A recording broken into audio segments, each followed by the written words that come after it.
तो क्वेश्चन है class 9th का कि O is any point inside a rectangle A B C D. Prove करना है कि O B square plus O D square equal to O C square plus O A square. ठीक है, अब अगर फिगर इसका बनाना चाहें तो फिगर क्या बनेगा कि कोई रेक्टेंगल है ए बी सी डी,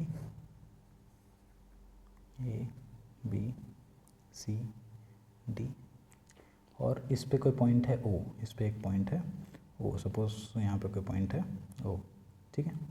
तो प्रूव क्या करना है, ओ बी स्क्वायर, यानी कि ये पॉइंट ओ है तो this is O B, this is O D, this is O C, this is O A, कि ओ बी का स्क्वायर प्लस ओ डी का square equals to O C का square plus O ए का square, ये करना है। ठीक है, अब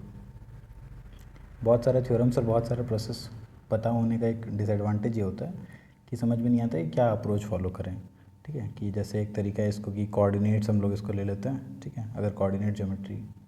पढ़ा हुआ है तो एक ऑप्शन तो ये है हम लोग के पास कि ओ ए को क्या मान लेते हैं हम लोग, 0 0 मान लेते हैं, तो उस हिसाब से बी क्या हो जाएगा हमारा, बी ए कोमा 0 हो जाएगा। सी जो है वो ए कोमा बी ले लेते हैं इस पॉइंट को, तो डी जो है हमारा, ये वाला हाइट अगर बी था तो डी जो है 0 कोमा बी हो जाएगा। ये तो कोऑर्डिनेट ज्योमेट्री वाला पार्ट है, एक तरीका वो है इसको सॉल्व करने का। और अगर किसी ने वेक्टर ज्योमेट्री पढ़ा हुआ है तो वेक्टर ज्योमेट्री में एक चीज़ होता है ब्रिटिश फ्लैग थ्योरम, है ना, जो कि सिमिलरली ये स्टेटमेंट ही है ब्रिटिश फ्लैग थ्योरम का, कि अगर कोई रेक्टेंगल है A B C D type और उस पर अगर कोई पॉइंट है तो इसका सम, ये ओ बी का सम प्लस ओ डी का सम इक्वल्स टू ओ सी का स्क्वायर प्लस ओ ए का स्क्वायर। अगर कोई हम लोग जाके किसको कौन सा थ्योरम देखते हैं, ब्रिटिश फ्लैग थ्योरम देखते हैं, तो सेम टू सेम यही चीज़ हम लोग को किस पे दिखता है, ब्रिटिश फ्लैग थ्योरम में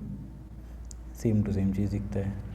ये जो पार्ट है ये कोऑर्डिनेट का है, इसको किस तरीके से प्रूव कर सकते हैं हम लोग, कोऑर्डिनेट ज्योमेट्री से प्रूव कर सकते हैं, या तो वेक्टर ज्योमेट्री में हम लोग ब्रिटिश फ्लैग थ्योरम यूज़ कर सकते हैं। ठीक है, अब प्रॉब्लम अराइजेस की ये क्लास 9th का क्वेश्चन है और इसको सॉल्व करना है हम लोग को पाइथागोरस थ्योरम के हिसाब से। ठीक है, क्योंकि ये उसी चैप्टर का क्वेश्चन है। ठीक है, तो पाइथागोरस थ्योरम से सॉल्व करने के लिए क्या करते हैं कि ए बी सी डी है, सपोज कर लेते हैं हम लोग कि बीच से एक लाइन ड्रॉ कर दी और इसका कुछ नाम दे देते हैं, suppose A B C D, ये ई रख देते हैं इसका नाम और ये इसका नाम एफ रख देते हैं। ठीक है, मतलब क्या कर लिया हम लोग, ई एफ को ऐसे ड्रॉ करना है कि ए बी के पैरेलल हो जाए। ठीक है, कंस्ट्रक्शन में अगर लिखना है तो क्या लिख सकते हैं, ठीक, draw E F parallel to A B. ठीक, तो हमारे पास क्या हो जाएगा, अगर ये पैरेलल है तो ये वाला एंगल 90 डिग्री, ये एंगल पहले से 90 डिग्री रेक्टेंगल है क्योंकि ऑलरेडी। ठीक है, तो हमारे पास दो रेक्टेंगल है, A B E F, A B F E and D C F E. ठीक है, अगर लिखना है तो लिख सकते हैं एक लाइन, क्या लिख देंगे हम लोग कि E F is perpendicular to A D and E F is perpendicular to B C. ठीक है, तो ये दोनों क्या हो गया, रेक्टेंगल्स हो गया। अब इन ट्रायंगल देखते हैं, अब ट्रायंगल्स में देखना है हम लोग को। अब हर एक ट्रायंगल में अगर हम लोग देखें तो क्या दिखेगा, सपोज ये वाला ट्रायंगल ले रहे हैं, इन ट्रायंगल ई ओ ए क्या बोल सकते हैं, यह हाइपोटेनस है, ओ ए का स्क्वायर इक्वल टू ई ए का स्क्वायर प्लस ओ ई का स्क्वायर, ई ए का स्क्वायर प्लस ओ ई का स्क्वायर। ठीक है, सिमिलरली क्या बोल सकते हैं किस ट्रायंगल में, इस ट्रायंगल में। अब ये वाला एक ट्रायंगल है राइट एंगल, और कौन सा ट्रायंगल राइट एंगल, एक ये है। ठीक है, यहाँ पे राइट एंगल बनेगा, एक ये है यहाँ पे राइट एंगल बनेगा, और एक ये है यहाँ पे भी राइट एंगल बनेगा। ठीक है, कोई दिक्कत नहीं। ठीक है, तो ये वाला के लिए हो गया, ये हमारा ओ ए था। सिमिलरली किसको देख सकते हैं हम लोग, ओ डी ओ बी, और सबका एक्सप्रेशन निकाल सकते हैं। ठीक है, निकालते हैं। तो ओ बी का स्क्वायर को क्या लिख सकते हैं हम लोग, ये था ओ ए, ये है ओ बी, ओ बी का square can be written as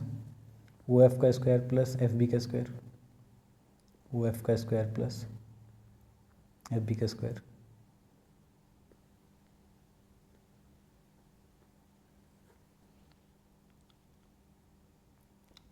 और ओ ए हो गया, ओ बी हो गया, ओ सी भी लिख लेते हैं, ओ सी का स्क्वायर एंड कर देते हैं इसको,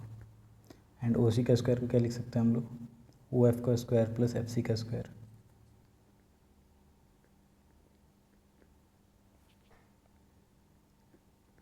एंड ओ डी के स्क्वायर को क्या लिख सकते हैं हम लोग, ओ डी का square can be written as D E का स्क्वायर प्लस, अच्छा, डी ई का स्क्वायर प्लस ओ ई का स्क्वायर, डी ई का स्क्वायर प्लस ओ ई का स्क्वायर, ठीक है।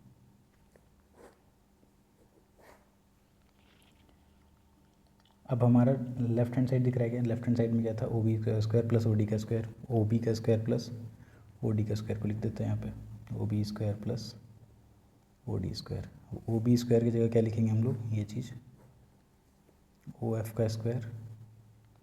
प्लस एफ बी का स्क्वायर, ठीक है। और ये किसकी जगह पे, ओ बी की जगह पे लिखे थे। अब आता है ओ डी, ओ डी की जगह पे क्या लिख सकते हैं, ये तो प्लस कर देते हैं, और ओ डी की जगह पे हम लोग लिख देंगे डी ई का स्क्वायर प्लस ओ ई का स्क्वायर, ठीक है। अब इस O F square plus F B square plus D square plus O E square आ गया हम लोग के पास। अब क्या करते हैं, इसको थोड़ा रीअरेंज करने का कोशिश करते हैं या फिर चेंज करने का कोशिश करते हैं कि ओ एफ स्क्वायर को तो ओ एफ स्क्वायर लिख देते हैं, ठीक है। बट इस एफ बी स्क्वायर को क्या लिख सकते हैं हम लोग, एफ बी ये है, ठीक है, और एफ बी और ई ए इक्वल है, तो एफ बी स्क्वायर को क्या लिख देते हैं हम लोग, ई ए का स्क्वायर प्लस डी स्क्वायर को क्या लिख सकते हैं, दिस इज डी ई, ये है डी ई, तो डी ई को क्या लिखा जा सकता है, एफ सी, डी को क्या लिख सकते हैं हम लोग, एफ सी, तो इसको क्या कर देते हैं, एफ सी का स्क्वायर प्लस ये हो जाएगा ओ ई का स्क्वायर, ठीक है। अब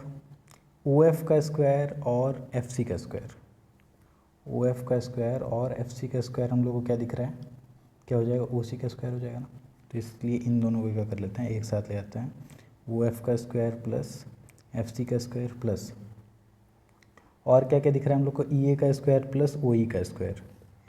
ई ए का स्क्वायर प्लस ओ ई का स्क्वायर क्या हो जाएगा, ओ ए का स्क्वायर हो जाएगा, तो इन दोनों को एक साथ ले आते हैं,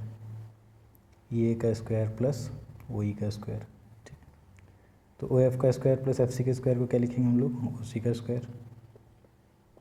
ई ए का स्क्वायर प्लस ओ ई का स्क्वायर क्या हो जाएगा, ओ ए का स्क्वायर, और यही क्या है हमारा,